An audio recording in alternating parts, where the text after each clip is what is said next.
Subscription کے button کو دبائیے اور ساتھ بیل آئیکن پر کلک کیجیے تاکہ آپ کو تمام ویڈیو فوراً مل سکیں۔ اس ویڈیو پسند آنے کی صورت میں اسے لائک، کمنٹ اور شیئر کرنا مت بھولیں۔ مولب، ناظم اور داروغہ چلے گئے۔ سپاہیوں نے طاہر کو گھسیٹ کر باہر نکالا اور کندھوں پر لاد کر چل دیے۔ دریا کے کنارے پہنچ کر انہوں نے اسے کشتی میں پھینک دیا۔ طاہر کی کمر پر سخت چوٹ آئی، لیکن اس کے منہ سے کوئی آواز نہ نکلی۔ 3 سپاہی واپس چلے گئے اور 2 سپاہی کشتی کو پانی میں دھکیل کر اس پر سوار ہو گئے۔ ایک سپاہی نے کہا، تم اس کی کمر کے ساتھ پتھر باندھو اور میں چپو سنبھالتا ہوں۔ تم سب برے کام مجھ سے کرواتے ہو، اب اس کے ساتھ اور برائی کیا ہو سکتی ہے؟ آج تم یہ کام کرو، کل میں کروں گا۔ کل بھی 2 اشرفیاں مل جائیں گی۔ خدا کرے وزیر خارجہ چند اور آدمیوں پر بھی اپنے زہر کی آزمائش کرے۔ لیکن دوست، اس کام سے وزیر اعظم اور داروغہ نے جو کچھ حاصل کیا ہوگا اس کا 1000واں حصہ بھی ہمیں نہیں ملا۔ کشتی پر تمام ضروری چیزیں رکھی ہوئی تھیں۔ سپاہی نے طاہر کی کمر میں رسی ڈال کر اس کے ساتھ ایک پتھر باندھ دیا۔ منجدار میں پہنچ کر دونوں نے طاہر کو ہاتھ اور پاؤں سے پکڑا اور آہستہ سے پانی میں ڈال دیا۔ طاہر کچھ دیر دم روکے پانی کے ساتھ بہتا رہا۔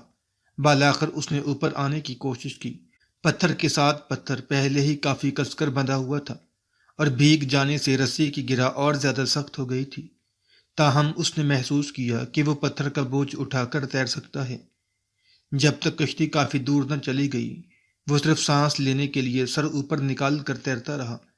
اس نے چند بار اپنی کمر کے بوجھ سے چھٹکارا حاصل کرنے کی کوشش کی، لیکن اسے کامیابی کی بجائے چند غوطے آ گئے۔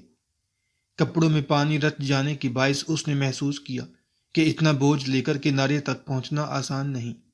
اس کا رخ دوسرے کنارے کی طرف تھا، لیکن تیز رفتار اور سرد پانی اسے کنارے کی طرف 1 گز بڑھنے کے بدلے کئی گز بہاؤ کے ساتھ نیچے جانا پڑا۔ اس کی سانس پھول رہی تھی اور اس کے اعضاء شل ہو رہے تھے، لیکن قدرت کی اعانت پر ایک متزلزل نہ ہونے والے یقین نے اس کے حوصلے کو پست نہ ہونے دیا۔ رات کے وقت سونے سے پہلے سکینہ کچھ دیر صفیہ کے پاس بیٹھی ادھر ادھر کی باتیں کرتی رہی۔ صفیہ بے توجہی سے کبھی کبھی کسی بات کا جواب دیتی اور پھر خاموش ہو جاتی۔ جاؤ سکینہ، سو جاؤ، صفیہ یہ کہتی ہوئی بستر پر لیٹ گئی۔ سکینہ اٹھ کر آہستہ آہستہ برابر والے کمرے کی طرف بڑھی۔ دروازے کا پردہ اٹھایا، لیکن کچھ سوچ کر صفیہ کی طرف دیکھنے لگی۔ صفیہ، اس نے جھکتے ہوئے کہا، میں تمہیں ایک چیز دکھانا چاہتی ہوں۔ وہ کیا؟ ابھی لاتی ہوں۔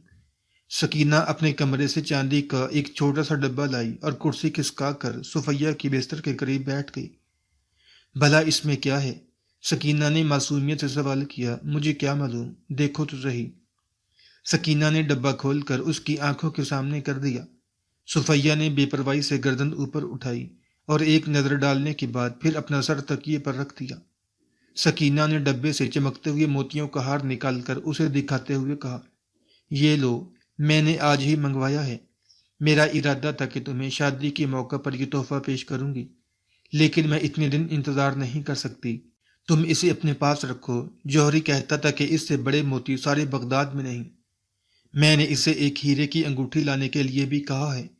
وہ کہتا تھا کہ بغداد میں اس جیسا ہیرا کسی کے پاس نہیں ہوگا۔ لو صفیہ، یہ ہار مجھے پہنا کر دکھاؤ۔ صفیہ بے حس و حرکت موتیوں کے ہار کی طرف دیکھ رہی تھی۔ سکینہ نے اسے بازو سے کھینچ کر اوپر اٹھایا اور اس کی مزاحمت کے باوجود اس کے گلے میں ہار ڈال دیا۔ صفیہ ہار اتارنے کی کوشش کر رہی تھی اور سکینہ اسے روک رہی تھی۔ اس زور آزمائی میں ہار کی لڑی پر دونوں کی گرفت مضبوط ہوتی گئی۔ سکینہ کہہ رہی تھی، خدا کے لیے اسے مت اتارو، یہ بدشگونی ہے۔ نہیں، مجھے تمہارے موتیوں اور تمہارے ہیروں سے نفرت ہے۔ مجھے اس محل سے نفرت ہے۔ مجھے اپنی زندگی سے نفرت ہے۔ سکینہ، سکینہ، مجھے تنگ نہ کرو۔ اس کشمکش میں ہار ٹوٹ گیا۔ کچھ موتی بستر پر اور کچھ فرش پر بکھر گئے۔ سکینہ نے آبدیدہ ہو کر کہا، تم بہت ظالم ہو۔ صفیہ نے قدرے نرم ہو کر کہا، سکینہ مجھے معاف کر دو۔ میں صبح ان موتیوں کو اپنے ہاتھوں سے پرو کر پہن لوں گی، لیکن صرف تمہارے لیے، کسی اور کے لیے نہیں۔ لیکن تم نے قاسم کے ساتھ شادی کا وعدہ نہیں کیا۔ تم نے کھانا کھاتے وقت امی جان کے سامنے رضامندی کا اظہار نہیں کیا۔ میں جانتی ہوں تم صرف مجھے رلانا چاہتی ہو۔ سکینہ، میرا مطلب یہ تھا کہ اگر میں زندہ رہی تو قاسم کے ساتھ شادی کر لوں گی۔ پگلی، لوگ جیسے مر کر شادی کیا کرتے ہیں۔ لیکن سکینہ، شادی سے پہلے اگر مجھے موت آ جائے تو بکو نہیں، تم 80 سال تک جیو گی۔ سکینہ نے موتی چن کر ڈبے میں ڈالتے ہوئے کہا، میں صبح خود انہیں پرو کر تمہارے گلے میں ڈالوں گی۔ قاسم امی اور ابا کے سامنے نہیں بلکہ تمام سہیلیوں کے سامنے۔ سکینہ اپنے کمرے میں جا کر سو گئی۔ صفیہ کچھ دیر بستر پر لیٹ کر چھت کی طرف دیکھتی رہی، پھر اس نے کتاب اٹھا کر پڑھنے کی کوشش کی، لیکن چند ورق الٹنے کے بعد کتاب ایک طرف رکھ دی اور شمع بجھا کر سونے کی کوشش کی، لیکن اسے نیند نہ آئی۔ چند کروٹیں بدلنے کے بعد وہ اٹھ کر کمرے میں ٹہلنے لگی۔ ٹہلتے ٹہلتے کرسی پر بیٹھ گئی، پھر اٹھ کر دروازہ کھولا اور دبے پاؤں باہر نکل آئی۔ برآمدوں سے گزرتی ہوئی محل کے دوسرے سرے سے دریا کے کنارے جا پہنچی۔ راستے میں اسے خیال آیا کہ وہ ننگے پاؤں ہے، لیکن اس نے پرواہ نہ کی۔ وہ کچھ دیر کونے کے کمرے کے سامنے بلند چبوترے پر کھڑی چاند کی روشنی میں دریا کا منظر دیکھتی رہی۔ پھر وہ آہستہ آہستہ سیڑھیوں پر پاؤں رکھتی نیچے اتری اور آخری سیڑھی پر جو پانی کی سطح سے ایک بالشت اوپر تھی بیٹھ گئی۔ قاسم اسے یہ خوشخبری دے چکا تھا کہ طاہر آج رات آزاد ہو جائے گا اور شاید آزاد ہوتے ہی بغداد سے نکل جائے۔ اسے جس قدر اس کے آزاد ہونے کی خوشی تھی، اسی قدر اس بات کا غم تھا کہ باقی تمام زندگی بغداد کا پر رونق شہر اسے سونا نظر آئے گا۔ اس کی زندگی کی مسکراہٹیں ہمیشہ کے لیے چھن جائیں گی۔ کاش وہ آزاد ہو کر یہاں رہ سکتا، کاش وہ اس کے ساتھ جا سکتی۔ چند قدم کے فاصلے پر ایک مچھلی اچھلی اور پھر پانی میں غائب ہو گئی۔ صفیہ نے اپنے دل میں کہا، مجھ میں اور اس مچھلی میں کوئی فرق نہیں۔ یہ آسمان کو ایک بڑا سمندر سمجھ کر ایک ہی جہت میں وہاں پہنچ جانا چاہتی ہے۔ اپنے چھوٹے چھوٹے پر دیکھ کر اسے یہ خیال گزرتا ہے کہ شاید میں اڑ سکتی ہوں، لیکن یہ پانی کی سطح سے اوپر ایک نگاہ سے بھی دیکھ نہیں سکتی۔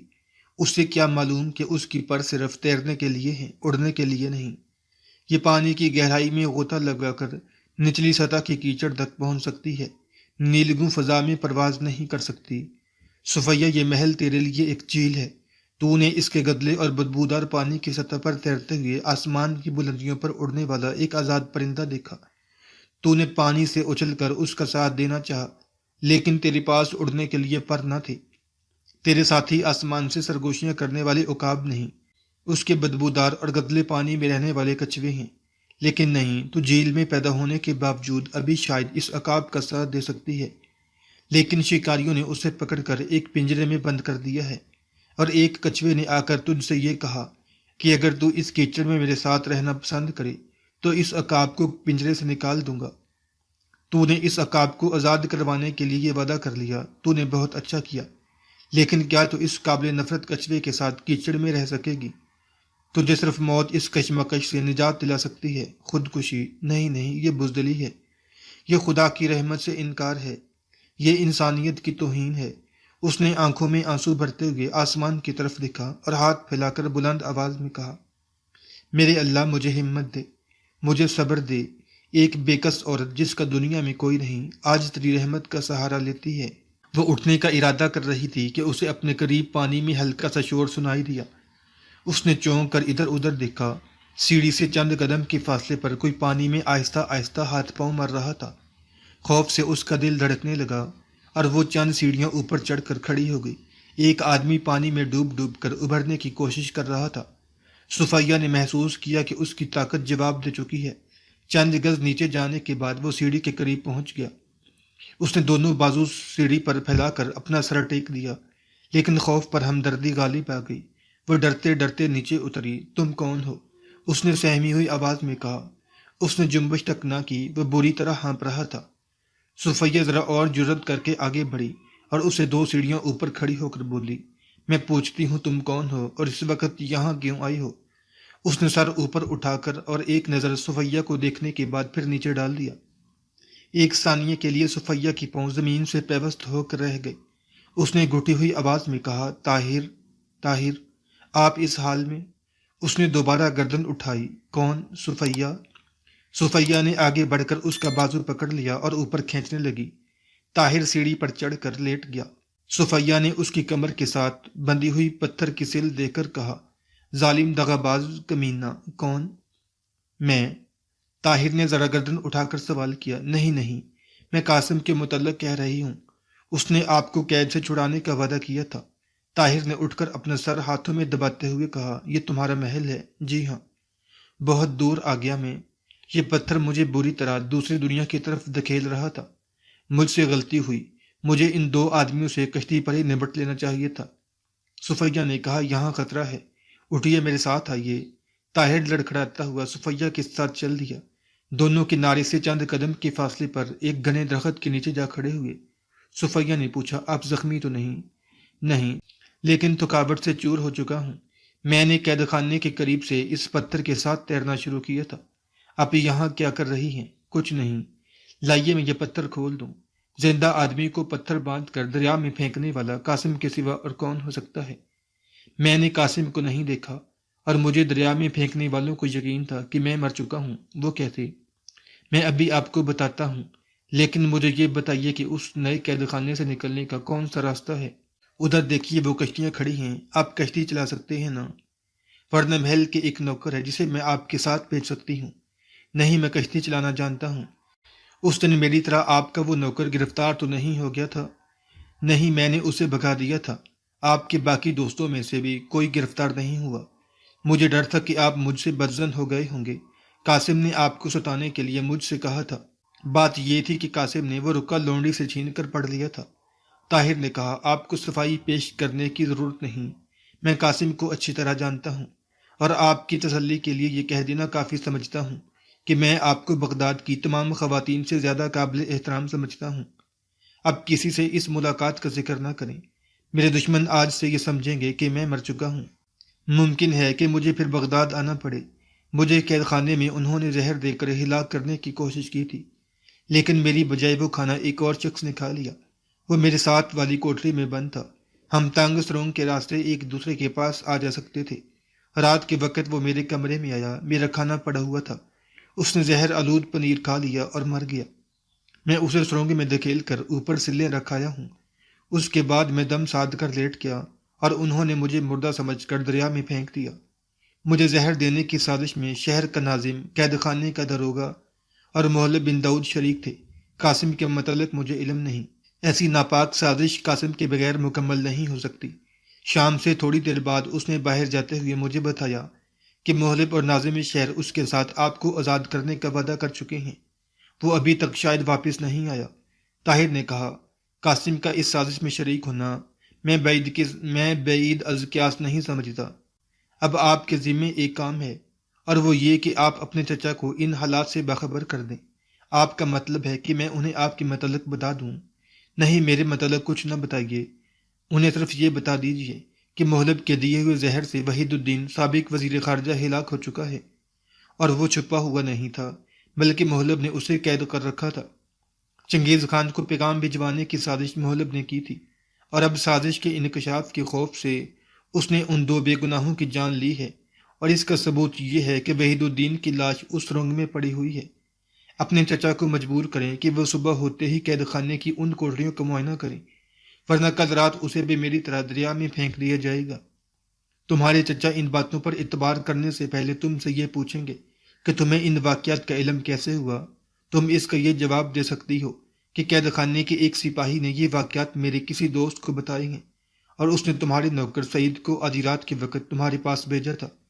مجھے یقین ہے کہ وہ ان واقعات کی چھان بین کرنے کی بجائے فوراً قید خانے کی طرف متوجہ ہوں گے۔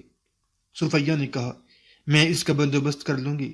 میں علل صبح گھوڑے پر سوار ہو کر میدان میں جاؤں گی، اور وہاں سے فوراً واپس آ کر چچا کو یہ سب کچھ بتا دوں گی۔ اگر وہ پوچھیں گے تو میں کہوں گی کہ میدان میں مجھے ایک اجنبی نے یہ تمام واقعات بتائے ہیں، اور مجھ سے درخواست کی ہے کہ فوراً آپ کو باخبر کر دوں۔ اس کے بعد مجھے یقین ہے کہ خلیفہ کی حمایت کے باوجود محلب کے بغداد میں رہنا ناممکن ہو جائے گا۔ آپ اپنے چچا کو مشورہ دیں کہ وہ داروغہ یا ناظم کو دھمکی دیں۔ مجھے یقین ہے کہ وہ اصلی مجرم کو ظاہر کرنے پر مجبور ہو جائیں گے، لیکن اس سے پیشتر وہ وحید الدین کی لاش ضرور برآمد کر لیں۔ میں اب جاتا ہوں، شاید کل رات میں ترکستان روانہ ہو جاؤں۔ آپ نے وہاں کی کوئی خبر سنی ہے؟ ہاں، بہت بری خبریں ہیں۔ تاتاری بخارا اور سمرقند کے علاوہ شمال کے کئی اور شہر فتح کر چکے ہیں، اور اب ان کی افواج جنوب اور مشرق کے شہروں کی طرف بڑھ رہی ہیں۔ بلخ کے متعلق کوئی خبر سنی؟ بلخ پر حملہ ہونے والا ہے۔ بہت اچھا، میں جاتا ہوں۔ صفیہ نے اس کا راستہ روکتے ہوئے کہا، میں ایک بار ٹھکرائی ہوئی درخواست دوبارہ دہرانا چاہتی، لیکن جیتے جی انسان کے ہاتھ امید کے دامن سے جدا نہیں ہوتے۔ میں یہاں نہیں رہنا چاہتی، مجھے یہاں سے لے چلیے۔ اگر اپنے ساتھ نہیں تو مجھے مدینے بھیج دیجیے، میں وہاں آپ کا انتظار کروں گی۔ نہیں نہیں، یہ موضوع نہ چھیڑو۔ لیکن کیوں؟ آپ مجھے اس قدر قابل نفرت کیوں سمجھتے ہیں؟ میں آپ کو قابل نفرت نہیں سمجھتا، بلکہ اس بات سے ڈرتا ہوں کہ اپنی نظروں میں قابل نفرت نہ بن جاؤں۔